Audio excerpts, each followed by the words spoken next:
দারুণ টেস্ট বন্ধুরা।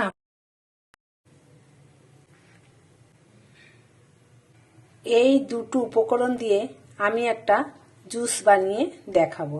কিছুটা আদা নিয়ে গ্রেটারের সাহায্যে গ্রেট করে নেব। এই কিনোটাকে 2 পিস করে কেটে নেব।